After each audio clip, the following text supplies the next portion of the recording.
Success in farming is all about precision and efficiency, ensuring every seed, every drop of water, every nutrient and treatment counts. Terraplex Ag is helping farmers all over Iowa and the Midwest do just that. With precision ag-grown technology and support from Terraplex, you'll boost your productivity and make timely and informed decisions, all while reducing your costs and increasing your profit. It's time to revolutionize your farming. Harvest the benefits with Terraplex Ag. Visit TerraplexAg.com.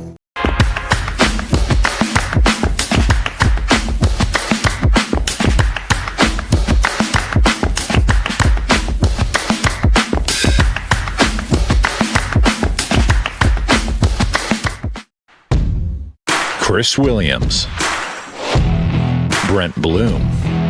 From the Northwest Bank Studios, it's Williams and Blum, presented by Mechdyne on the Cyclone Fanatic Podcast Network.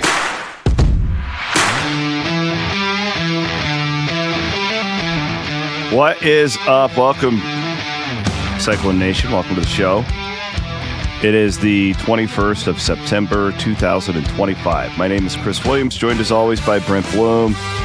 We are in the Northwest Bank Studios, ready to go after a bye week. Being 4-0 on a bye is pretty awesome, especially when you had weather like that this weekend. How are you, Brent Blum? I'm great. That was my favorite weekend in a long time. I'm with you, dude. Just watch, not stress. Beautiful weather, good times. Yeah, and there was a lot of good games too. It really was. Helped. It wasn't like we had a bye week with all these terrible games. We've had that before, and it was just really, really good across the board. So we're going to spend a lot of time on what happened around the Big 12 today. Yeah, I'd say great day for the Big 12 by and large. I think so. Yeah, I thought the good teams lived up to the part, and a lot to discuss, and makes the next several weeks very interesting in regards to the Your Mark Conference. The Iowa State Cyclones are 7 to 7.5 point favorites over Arizona, depending on where you look. I think I saw 6.5 too. It's just right around a touchdown, kind of what we expected. Arizona, of course, was on a bye as well. I am going to have on my CW pod on Iowa Everywhere tomorrow. Jeff Woody is going to come on because he just called an Arizona game, so he's going to give us some more in depth on the Wildcats and what to expect on Saturday night, 6 o'clock in Jack Trice Stadium. We are presented by our friends at Mechdyne and the Mechdyne Corporation. I see Bloom's rocking the hat. Well done, my friend. That is spelled Mechdyne, enabling discovery. Go to Mechdyne.com if you're in the market for a new job. They love hiring Iowa Staters. Utah and Texas Tech. Let's start right there. Yeah, it was wow. Tech's for real, man. They're really good. You know, that's what $60 million does for somebody. I mean, quite candidly, they owned the line of scrimmage. They just owned it on both sides. And those D linemen, the amount of money they invest in the D line, which CW I know makes you happy because defensive line is the difference maker. And they absolutely ate up Utah. And Utah was supposed to have the best offensive line in the conference. Well, a great defensive line will beat a good offensive line any day of the week. And, man, did they look the part. So I said it this summer. I stand by it as a football fan and not a fan of the direction this sport is headed. We want Texas Tech and Miami, candidly, Miami, Florida, to win as many games as possible. It's the only way that the SEC and the Big Ten are going to wake up of, hey, you know, other people have money too. And so if this becomes a money game, you're opening up the hen house to Texas Tech and Miami's of the world. Now, is that good for Iowa State? No. But I do think that's the only way to rein in the Big Ten, the SEC, is to have Tech just continue to win games like this. And they dominated. They dominated. I had a lot of people reach out to me before that game and go, who should I root for from an Iowa State standpoint? And I go, I don't know about Iowa State, but I know for the Big 12 that, like, from where I sit, we didn't really know. Tech was kind of one of those deals because these things, oftentimes they work out well when you spend, but they don't always. We saw like Florida State's a great example. Like there are all these examples, but we kind of knew, man, if there's going to be one team that not saying they're there, but could potentially win a national championship for the Big 12. It's that roster. Like, you could say Kansas State, Iowa State, Utah, all these schools going into the season, like, had good teams, playoff caliber, Big 12 championship caliber teams. Tech had the roster to potentially be more than that. And again, like, this is us talking in July, so you don't ever really know. Like, look at what Kansas State has happened. But that roster, and McGuire's done a good job. And, Morton, hopefully he can be back. He went out with a concussion, but when you have like the second-ranked quarterback in his class, like, is his backup, Hammond comes in, plays really good. So I think that went about as well as it could. I don't think if you're the Big 12, like, I do a poll, and I've had Tech in the top 15 all year because I thought they were really good in the preseasons. But I'm not like most people. Most people didn't have them there. But I moved them up like 4 spots just based off of that. If they would have won that game by 3, maybe a spot, like that was a statement type of win for that program. No doubt. I have no problem, no quibbles with Tech moving ahead of Iowa State in the AP poll. I mean, Iowa State drops to 14. I'm not going to complain about it. Iowa State's going to have plenty of opportunity to get back in there. But Tech, just those D linemen, what has made Alabama, Georgia, Clemson, Ohio State, Michigan so good over the last decade, C-Dub? It's the defensive line. It's the hardest position to recruit. It's the biggest difference maker. And Texas Tech, smartly, they didn't go crazy with investing in skill guys, which I think is a recipe for disaster, by the way, if you just do that.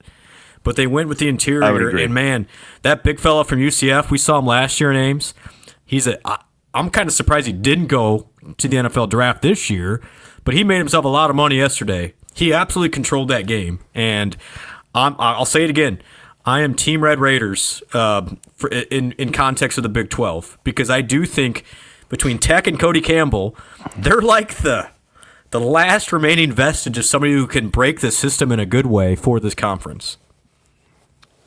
And the Cody Campbell thing has a ton of weight to it, more so than most like casual fans. The diehards listening to this, you guys know who he is and his significance. But for those who don't, he's one of the biggest power brokers in college athletics right now, and he has a pocketbook to fend it off. And his background is he played for Mike Leach at Texas Tech. Like, he's a very proud West Texan. Yep. And his wife played softball. One of Cody's big things is he wants to protect the Olympic sports as well here. Yeah. That's why that's why they invested like $1 million in that pitcher and got all the way to the Women's College World Series finals. Campbell. I mean, okay, here's the deal. Cody Campbell sold his oil company for like $4 billion. So this is fun for him. How much does he make off dividends a year? It's a great question. Enough to find defensive linemen at UCF. Just like interest rates in a bank account right now are 4%? Yeah. Like, you just put like a couple million in there and just let it go. That's why Alabama's terrified of the guy. They can't keep up with him. They absolutely cannot. Yeah, we should be rallying around this dude as a conference.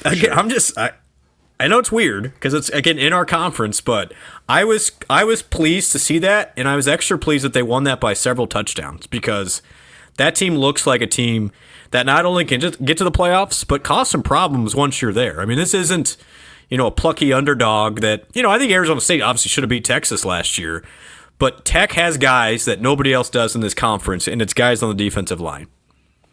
Yeah, and then it looked really smart too, and the one question anybody would have about them in the offseason is, why didn't you upgrade your quarterback? Yeah. Well, there's a little bit of the, I call it the Brock Purdy factor in there, where, it's very NFL-like. And this is why, we watched Carson Wentz didn't have anything to do with it today. It was the Vikings right. defense. But that's it.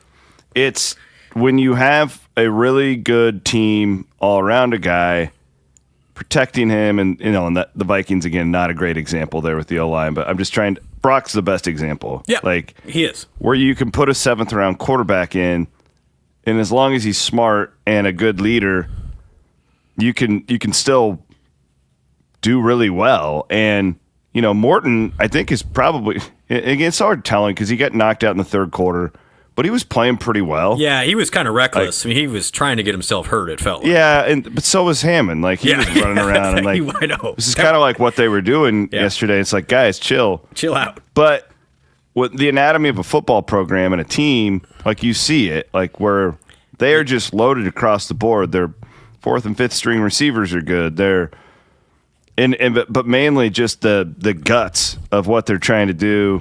And listen, man, like, Utah, that might be a top 5 offensive line in all of college football that Tech was able to destroy. You know what it did? It made Dampier a thrower, and he's not. And that was my concern with that guy when they got him. Like, the guy's a great runner. When your line's producing 6, 7, 8 yard chunks on the ground, he's great because he's a threat to run it too. And man, he can hit a wide open guy. But when he's trying to throw into tight windows, not happening. And that's going to be Utah's problem all year long. When they can't run it, they don't really have a plan B yet. Maybe Dampier will get there. But that game played out, honestly, a lot like I thought it would. And good for Tech. And it's not just the D-line. I mean, C-Dub, he spent like $1 million on a safety from North Dakota State. Like, they just look at the numbers, what they've done through 4 games for Tech. Defensively, they're top 10 in the country. That was not the case over the past years, and that is 100% directly tied into their work in the portal. 100%. Well, I guess that we're already here, so let's just call this our Wiffles Hybrids Big 12 segment. Every year, you have a choice. One that says staying independent and family-owned means something on your farm. So plant your independence. Plant Wiffles. Harvest time. They're in the fields. It's a little wet in many places. I bet this is going to be a busy week for the boys out in the fields. We're getting her done, and the nice thing is it's a night game on Saturday night. So yes, get a little work done and then head out to the Cyclones game. Wear your white out, get whited, as the Twitter says. Other Big 12 notes.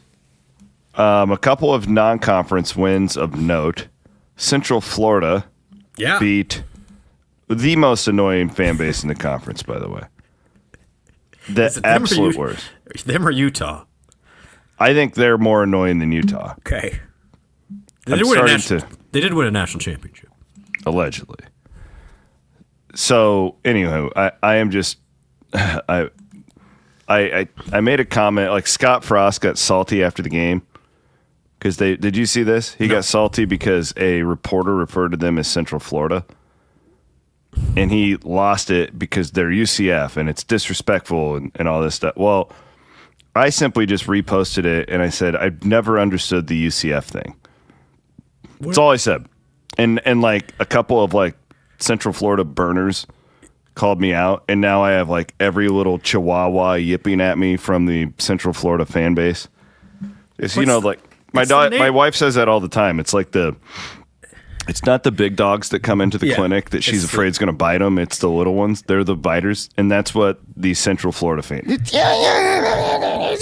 UCF. It's UCF. Oh, my God. It's so annoying. So now I'm just going to just really lean into this Central Florida thing. Then, I mean, they literally are in Central Florida, and they used to be called they are. That's the name of the university. Calm down. Relax, Scott. Just everybody chill out and enjoy having a really good season. They're having a really nice year. That's the thing is, anymore nobody can just enjoy it. They just got to nitpick at something. Get snappy. Everyone's getting snappy. They beat Belichick 34-9. How much of a disaster is the Belichick thing going to turn out to be? Not good, Coach. It doesn't look good at this point. Because C-Dub, they spent a lot of money on him and the GM Lombardi and working the portal. I really enjoyed. It's not going to work. I really enjoyed that opening night when all the celebrities were there. Not coming now. It was like Dion at the beginning, but at least Dion like did something with it, and it was kind of exciting. Yeah. This is for like a 70-year-old man who like really like kind of and then he's got the bizarre thing with his girlfriend, whatever. I hope they have a lovely relationship. Apparently she turned down Dancing with the Stars, by the way. Heard that. Good for her. Yeah. She's focused on being the brand ambassador for Bill Belichick for the 2-2 North Carolina Tar Heels. Yes, I don't know how much credence I give that win, but they did control it 34-9. And then This one is notable because the Big 12 is now 2-0 against SMU. Yes. Now SMU notably was bad at the beginning of last year too, and then they got better and better. So maybe they could turn this thing around in ACC play, but they're 2-2 right now. But TCU deserves to be in these Big 12 conversations that we are having. And Hoover is good. Yeah, really he good threw for 5 touchdowns yesterday. All their touchdowns were through the air. Yeah, almost 400 yards. The wide receiver had a massive day. I mean, I don't know what SMU was trying to do. McAllister. Trying to 254 yards and 3 touchdowns. It was, mind-boggling defensive effort by SMU there. Great win. Honestly, super impressed by BYU. BYU goes on the road, and what could have been a weird game. Line said so. Line was 6.5, 7. Remember we said, look at the Cougars. Well, they won by 3 touchdowns and dominated. So BYU definitely in the conversation. Arizona State looked much better with the win over Baylor. So huge win for Dillingham. I think this league, it was a good day. The top half looked really strong, and it's going to be an exciting couple of weeks here. I kind of thought Baylor would win that game. I did too, 100%. Yeah, I was surprised by that, and it felt a little bit like their Auburn game, although I would say that I think Arizona State won it more. I thought Baylor kind of lost it in that Auburn game, but that was impressive. It feels like a corner turned for Arizona State where you, again, with Cam Scatterbo, generational player. Yep. And there's a world of getting used to not having that guy. And it kind of felt like Leavitt got over that hump yesterday. I mean, you look at I'm looking at it right now, the amount of different targets he had. I mean, he hit almost 10 different guys. Their running game is starting to come along now. They've got 2 guys, if you count Leavitt. I mean, Leavitt can push for 100 yards. He can run it, but this Raleek Brown had a really nice game. And it probably not fair. It's definitely not fair, the judgment after the Mississippi State game. Sure. Because we do this, and this is one of the things that's wrong with college football media in 2025 is we are so accustomed to going, well, that team's always bad, or that team was bad last year. Well, at the snap of a finger, you can go from being picked last like Arizona State was to winning your league's championship. We don't know what Mississippi State is. Correct. And it's not like they got blown out there. Nonetheless, he comes back. They handle a really good Texas State team for that division, go on the road at Baylor.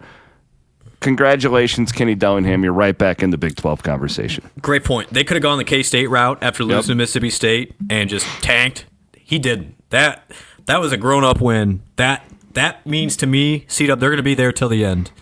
I agree. Yeah, that's a huge win on the road in Waco. That'll be a differentiator come November. Very impressed by them. And Baylor gave it the best shot. I mean, they scored late, but then Arizona State and Leavitt make a drive. Kid makes a field goal at the buzzer. Super impressive win for Arizona State, and the Sun Devils are definitely in the conversation as well. Doesn't really change my opinion on Baylor either. No, surprisingly. they're going to beat somebody. I mean, they're really skilled. They just do some. They look like a 8-4 team to me now. When I look at their schedule, the rest of the way, they will. I about promise you, they will be 8-4 at the end of the year. Well, the way this is going to, this is their schedule. You tell me they're not going to be 8-4. Okay. At Oklahoma State, that's a win. Oh my gosh. Kansas State at home. We had to talk about Gundy here momentarily. Yeah, we'll get to Mike. Okay. They go to TCU, which is they'll be a dog, but wouldn't shock me. Correct. At Cincinnati, they should win. They get the Central Florida Golden Knights at home. They get Utah at home. They have to go to Arizona, and they get Houston at home. They're going 8-4. Yeah, that's 8-4. If they stumble, they could go 7-5, but they're right in that category. But they're too explosive on offense. The problem is they couldn't get a third down stop in that second half. And it reminded me a lot of the Auburn game. Defensive line. Yep. They just didn't have it. Don't have the guy. I mean, that's why Iowa State is so lucky to have Dom Orange. When you need to stop, those big fellas up front are the difference makers. And that is why the SEC and those big schools have been so good for so long, is they've stockpiled those big dudes. Well, now those big dudes can go to the portal, and they are, and they're ending up in different spots. And Baylor needs one of those guys. Elsewhere in the Big 12, as Brent mentioned, well, we can just get to Gundy, I guess. So Colorado with a nice win, but that was a blah. whatever. Yeah, and Kansas just destroyed. I think Kansas is really good. I've said it. I'm gonna stay on that. They destroyed. That was one of my locks of the week. Yep, nailed it on Iowa everywhere. They are explosive. And they can play a little bit of defense. They're not great on defense, but they have a semblance of a defensive team. Daniels wasn't electric, but I also felt I didn't watch that whole game because they got up so big so early. It didn't feel like Lance was really trying to do a lot in the second half from what I watched. But how do you not fear Kansas if you're an Iowa State fan or anybody? They can jump up and beat anybody on any given Saturday. You run for 240. That's a lot in a conference game. So that's another team. We've been talking about it for years that really invested in the big fellas up front. And they can run it on anybody. They ran it on Missouri. They've run it on everybody. Highshaw's a nice back. And they got some special teams help. LaShawn Williams, I think that's the former Hawk, isn't it? I mean, he was good. Thing about them, too, is they're not relying on Daniels to run. Right. Like they were 3 years ago or whatever. It's kind of like he takes it when it's there.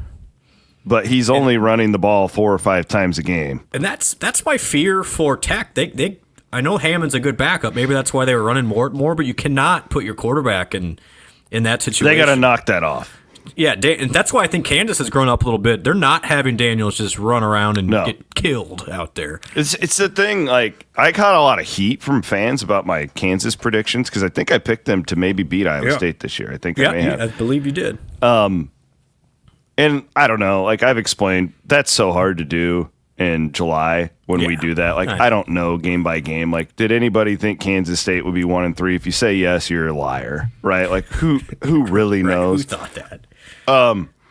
But it's that the 6th-year quarterback or whatever, like, I remember vividly when he showed up as a sophomore to media days and he had like an Apple Watch gold chain, it was playing his own highlights on it. And I'm like, go against that kid next year. Like, he's done. And, you know, I think they really struggled that year. He got hurt or something like that. When you get these guys now that are treating this like a job, and I'm sure that Daniels is getting paid handsomely. Very much so. To be there. It is different now. Like, experience matters so much in this game. And I do think that if you stack up the Big 12 as a conference to a lot of these other leagues, none of them specifically, but they have veteran quarterbacks across the board. All these guys, all these teams that we're talking about right now, veteran quarterbacks. And that's why, like, I think Lance is one of the best scheme guys in college football. And is he a 6th year or is he a 5th year? I don't know. But regardless, Daniels has sat in a lot of film. He's been there a long time. Right. He played Iowa State in 2020. He played that. Okay. Year. Yeah, so there you have it. It is 6th year. Yeah. That's why I like them. They can run the ball. I don't necessarily think they're going to be like an 11-1 type team, but they're definitely the type where if they go in somewhere and they're a touchdown underdog, like, this is not a team that you take lightly. Yeah, I mean, and again, they get Cincinnati Saturday, then at Central Florida. So you're probably winning both of them. I don't know. That Kansas UCF game could be fun. Yeah, but they're also the team too. They're not Tech up front. No. So no. While they're good, they're not like dominant. They scare me though. That game still scares me. It probably scares me even more after watching them a few times. And they physically matched up with Missouri. Yeah. And I just watched Missouri last night against my second favorite team, South Carolina, who is physical. They're not that skilled this year. Their quarterback is playing better.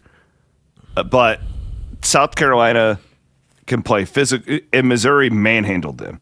And Tech played them tougher than Kansas played them tougher. So, like, that tells you something. Going away. I agree. That's why I like. I mean, this league's fun, and a great point about the quarterbacks. That's what you're seeing now. Those veteran guys are kind of separating themselves from the guys that haven't played as much. You know, Rocco, Hoover, Levitt, Daniels.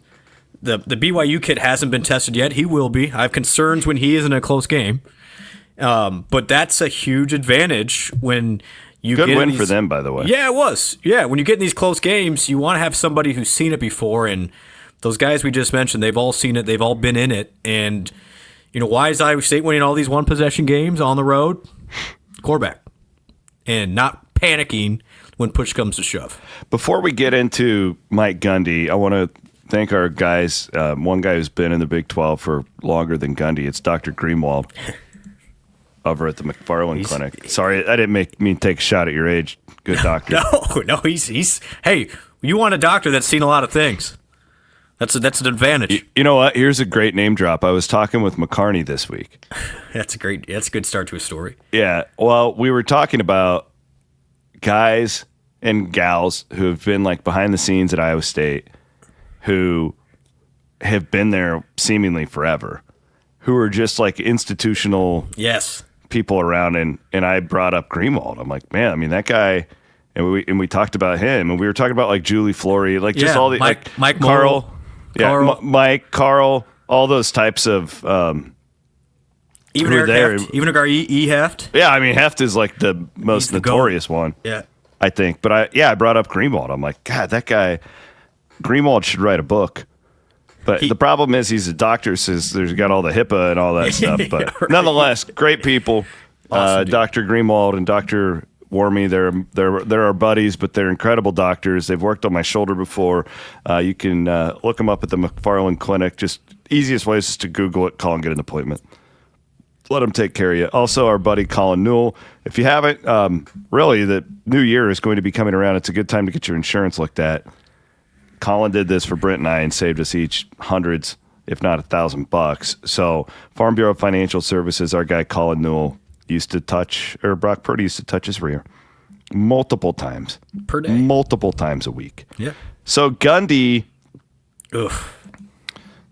this is getting to the point where you got to hold your nose to even approach a conversation about Oklahoma State football. They lose at home to Tulsa, and it was worse than the score. They lose 19-12, but it was 19-3 going into the fourth quarter. Really interesting times there. I just don't see how Mike Gundy makes it to mid-October. It's too toxic. And I'm seeing Brent Gundy and the Clemson situation remind me a lot of each other. It's very similar. Where you've got these two coaches that just wanted to fight everything. And we saw a little bit where it's not a great example because Fran McCaffrey was still going to like tournaments and stuff, but he fought the transfer thing. He just kind of plugged his nose like all the time when he went into those conversations, and it didn't come off as player friendly, like all these different things. And eventually, a guy Fran gets run out, where he probably didn't have the resume to get run out, but people just didn't really like him anymore. The personality is a big factor here. And Gundy God, dude, he seems so crotchety and mad all the time, and it's been like this for a while. Dabo's yelling at the media like, well, we're going to go somewhere else and win if y'all kick us out of here. And it's just like, okay. Be careful what you wish for. Yeah, dude. Like, are you going to lower your buyout then? Like, the Gundy thing is just, he's an icon. He's one of the best coaches in the history of the Big 12 Conference. But he fought a lot of this change, and he doesn't have the T-Boone advantage that he once did. This isn't turning around. We thought that it probably wouldn't. We thought they were going to be pretty bad, but it was also that, well, you switch coordinators, you have all these transfers, maybe you're going to strike it. Maybe. They're not. This is looking at a 1-11 season. They're going to have to make a move.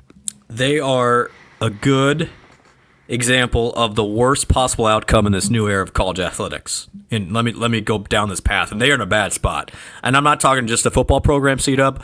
I'm talking about the entire Oklahoma State athletic department is in a really, really brutal spot right now. And I'll tell you why. You're right. You're right on Gundy. It's a great example, which you talk about all the time. When you're winning, you can be a complete a-hole to the media, to fans. You don't have to do anything. You can be in your cocoon. But when you start losing, those people that you were an a-hole to, they're going to double down back the other way. 100%. And you saw a little bit in Iowa City with Fran. You're seeing it with Gundy. You're going to see it with Dabo this week. It's going to get really ugly for that guy. Watch his press conference. It's going to get really ugly. Listen to his call-in show this week. Hey, man, we all want to anoint the hero when you're winning, But people like to celebrate when you fall too, and it's double worse. And so I think it's a good example. I'm not saying that Iowa State has anybody like this, but there is something to being around and available, and making sure the media is still with you when times are good, because when times go bad, you're going to need that support, and they're not going to get it. But I am fearful for Oklahoma State. The basketball program is already a shell of what it once was. We've talked about the Oklahoma City Thunder taking a lot of that momentum away from that area. You don't have T-Boone anymore, and Gundy's struggling. They're already up against an NIL anyway. See, what do? The buyout for Mike Gundy is $15 million. That's a lot for an athletic program that's struggling already to finance these things. But if you don't do it, the problem is, you're going to buy him out, then you got to get a new coach, which is going to players, and then you got to buy the new players. It doesn't turn into a $15 million expense. It quickly turns into $25, $30, $35, $40 million, of which they're in the same situation Iowa State's in. You don't have. Oklahoma State's a smaller university than Iowa State is. They just don't have that, and T-Boone is no longer here to rescue them. The basketball program's in a bad spot. Football program's in a worse spot. Where do they go? Because unless you strike a lottery and somebody wants to be a Cody Campbell and rescue the whole operation, maybe that's there, you're up against it. The worst thing to be in this era is needing additional investment when you don't have it. And Oklahoma State is not in a healthy spot whatsoever right now. And it makes me sad because, quite candidly, they're a lot like Iowa State. Mm-hmm. And if this was Iowa State in the same situation, I don't know how Iowa State would get out of it. And that is why I keep coming back to, we got to keep the momentum we have at Iowa State while we have it. Because when it starts getting sideways like it has at Oklahoma State, it's going to take 5x the cost to get back out of it. Well said. They're not going to. I don't know what they can do. I mean, because if he leaves midseason, then all your players leave. Okay, you have to buy him out. You have to buy out his coordinators. The other thing that I don't think probably gets talked about enough, we talk about the Thunder thing with basketball season and how that has impacted their crowds. It's done the same at Oklahoma. This is not just a. Yep. The problem is that it doesn't matter, and this is Gundy gets really crotchety about the comparing them to Oklahoma thing, and they've beaten Oklahoma a lot. Yep. Under Gundy. Sure. I don't know the numbers, but it feels like fairly consistently back in the day they were winning. Probably about 50-50 since Gundy's been there. Yeah. Yeah. The problem is Oklahoma's the brand as far as football goes. It just is. Yep. And what nobody talks about with the Thunder thing is sponsorships. Yes. And just general attention. Yes. And I'm guessing, and I don't know this, but I'm guessing that they've lost a lot of corporate support at Oklahoma State that's now going to the Oklahoma City Thunder, and with the Oklahoma Sooners being in the SEC, which is just this more high-profile thing, like they're really up against it as far as that goes too. It's not just on the field. Amazing point. That is why Iowa State and Iowa have an advantage in the state is those corporations. Yes. I mean, when you're spending money, your Mid-Americans, your Wellmarks, your Principals, although Principals should do more anyway, Hy-Vee, those groups, they're spending corporate dollars. Guess where that goes now, C-Dub? Revenue sharing pot. Mm-hmm. So it's not only baseline finances for the athletic department, it's a lot of these same groups are now providing NIL on the top as well, which is the third lane everybody talks about now. And you start talking about the state of Oklahoma, population size, C-Dub, it's 4 million people. I think Iowa's about 3.5 million. So similar population state, very similar in that you've got Iowa State, they've got Oklahoma State, but you throw in the Thunder, and then honestly, you're pretty close to the Dallas area as well in regards to NFL and the Cowboys and everything they got going there. Again, I keep coming back to it. Unless they find a T-Boone, with the lack of corporate dollars and the buyout situation, the infusion of talent needed to fund both football and basketball, oh boy. It's not Oregon State, Washington State bad, but I would not want to be Oklahoma State over the next 5 years. It's going to be a real struggle for them. I don't think just firing Gundy is going to fix it. Well, if you do fire him, what you got to do is you've got to go and find a Gundy guy from that tree, like a former player that you can get for cheap. And you guys are going to laugh at me, but you got to do something different. Like it's got to be back when Gundy was starting this thing, it was like their offense was so innovative. It was different. Yeah. You know, I'm with you. It looks pretty dire there. It's and pretty like bleak. you get on their message boards, they're like, it's just there's no energy. And that's the thing with this Gundy thing. It's like, even if you keep him, and let's say best case scenario, like, didn't they a couple years ago they started terrible and then they got better? Yeah. Let's say they do that and they're 7-5. They played in the Big 12 championship game 2 years ago. Yeah, crazy. But let's say they do that, just in a miraculous turnaround. Is that going to get their donors like? It just feels over to me. It just feels. But I've been saying sell Gundy for a while. Yeah. Even when they went to the Big 12 champion, and he made me look dumb that year. So and I was cheering for him because I like personalities. I think Gundy is, in general, like guys like that are good for college football. Entertaining, but you have to. Have you watched the SEC thing on Netflix? Haven't yet. Need to. It's only interesting. Like I like the Shane Beamer stuff, following him around. It was interesting to learn more about him. But it also is like when I watch like Brian Kelly, and again, probably not a great example because they're having a pretty good year at LSU. Mm-hmm.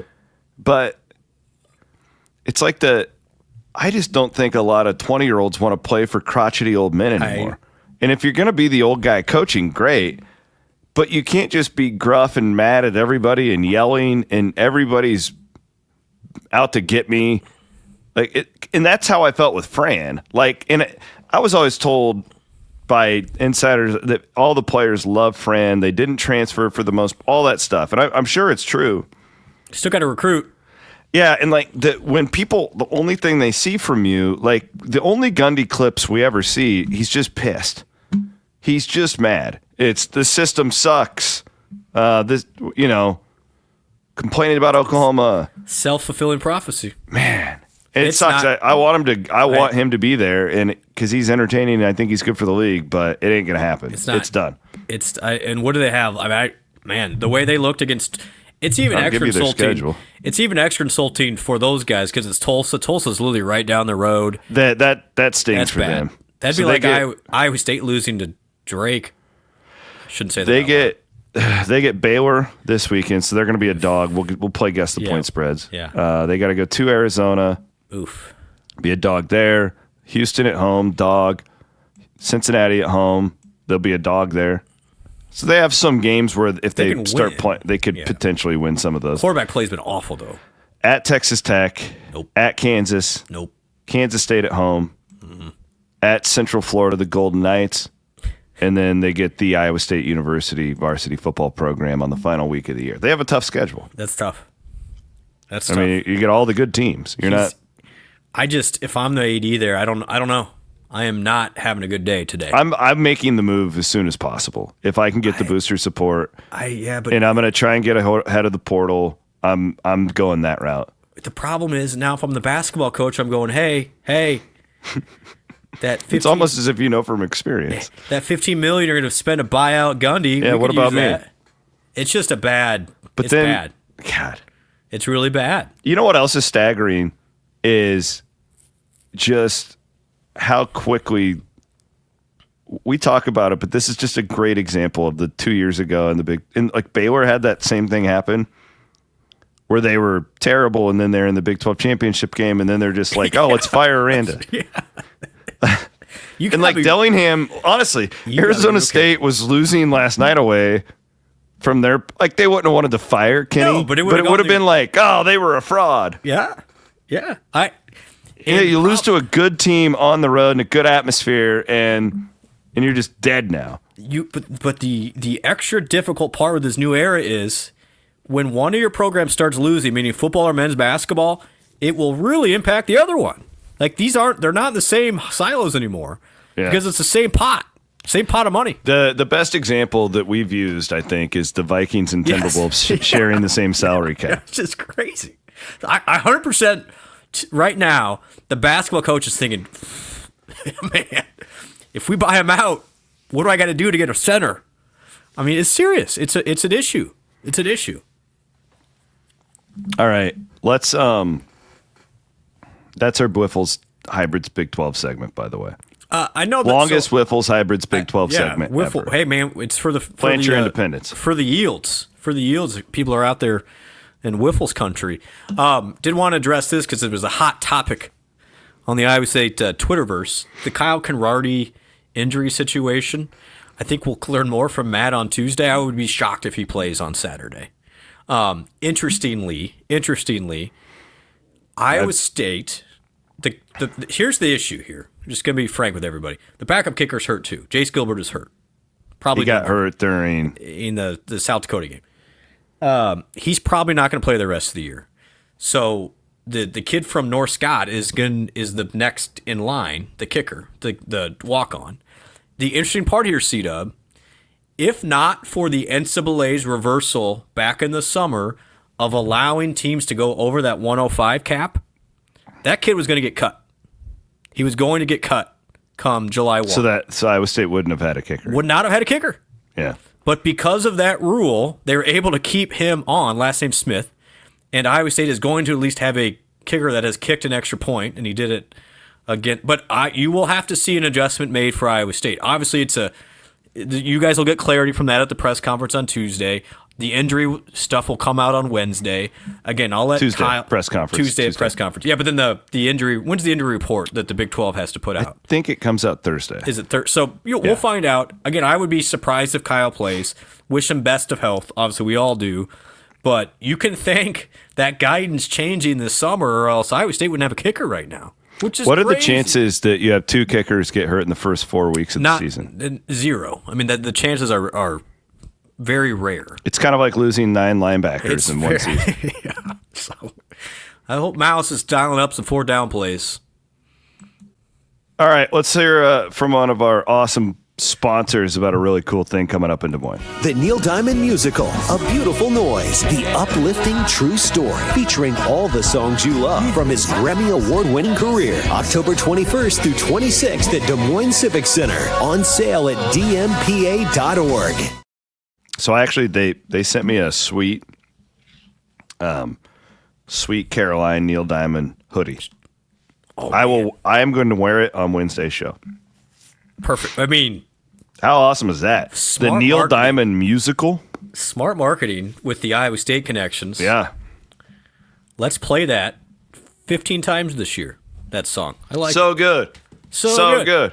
So So good. Would you go? Hey, you're a man of the theater. I am a man of the theater. I would go to that. I'll go to that. If I could get it on my calendar, I would absolutely go to that. It sounds like a good date night. Lovely. Yeah. So good. So good. So good. Just like my my locked inness with pick'ems or the guess the point spread lately. That's You have been doing pretty so good. Real good. So good. So good. Before we do that, let's thank Chappie as well. Go and buy yourself a gosh darn home with our guy Chappie Rates over at lower this week. Hunziker. Let's go. They did lower this week. Feels like it's going to keep doing that, right? Yeah. Isn't that what they're saying? That's a fact. Andrew Chaplin, he's our preferred real estate agent of Cyclone Fanatic. He is with Hunziker, does a great job. He's located the names. He's a nutty Cyclone fan. We love him for that. Same with our friends over at the Iowa State Ivy College of Business. They've been supporting us for a long time. And I was thinking we got to get that ad at the beginning of the show updated because they got more enrollment. Get like 400 new students. Yeah, a new we got record. to get that updated. Come it on, keeps growing, baby. Come keeps on, growing. Michelle. Let's update the ad. Ivy College of Business. We love our partners over there, and same with our buddies over at Kelderman Manufacturing. I guarantee that sicko Mark Steck was just fired up at that. The Vikings won like 90-3 today. I don't know what the final was actually. What a weird team. A defensive back had 2 touchdowns in the first half. Yeah, again, it's kind of like your 2 kickers getting hurt in the first 4 games. What are the chances of this? Yeah. Well, let's not get down to a kick on Saturday, okay? Ugh. Mouse, come on, Mouse. Please. Let's just go for 2. Can we just do that? Let's just go for 2.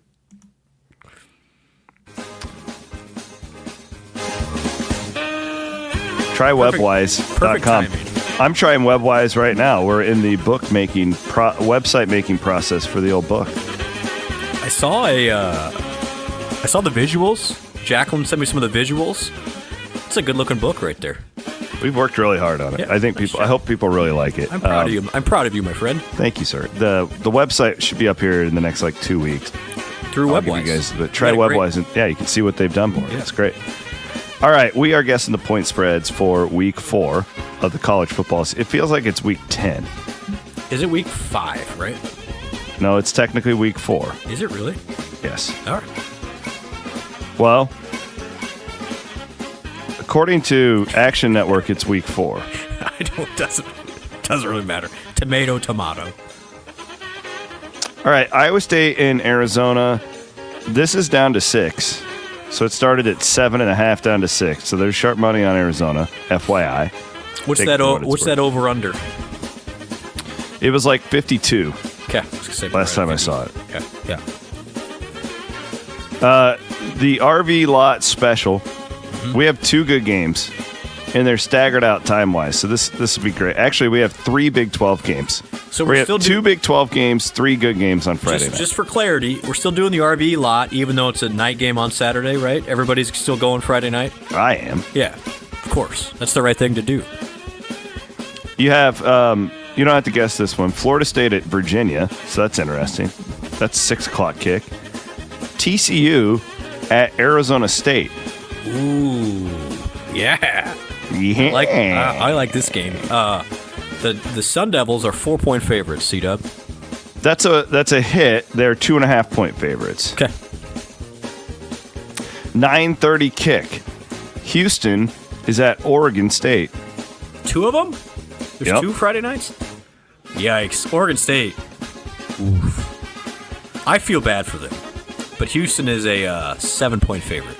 That is a miss. They are 12.5-point favorites Wow. over the Beavs. How about that? That's a miss. Did you know that I once watched a quarter of a Oregon State home game with Steve Prohm? How'd it go? It was lovely. Oh, yeah, because you were out there for the They basketball played Oregon State in this random November game. Yeah, and Remember John and Eric were on the call of the football, so I would. Yeah. And we had shoot around while they had a Friday night game going on. There you go. It's really a cool area. I know. I'm mad. National media needs to talk more about Oregon State and Washington State. It's sad. I agree. The Golden Knights of Central Florida are on the road at Kansas State. Oh my goodness. This is hard. K-State 3.5. 5.5. That's a win. I wouldn't touch that one with Jaden Higgins' fishing pole. Cincinnati is at Kansas. Yeah. 11 o'clock kick. Kansas 13. Man, way off. This should count as 2 misses. 6.5. That's it. A lot of respect for Tyson Vite. Vegas sees Tyson Vite on a coaching staff. That's automatic 2 points. Wow, that's a big miss in a conference game for me. You're playing Kansas. Do what you want to do, people. Utah cross-country trip to Morgantown. 2:30 kick in West Virginia. Oh, no. After a loss like that, when you just got humiliated. Utah 10. 11.5. That's a win.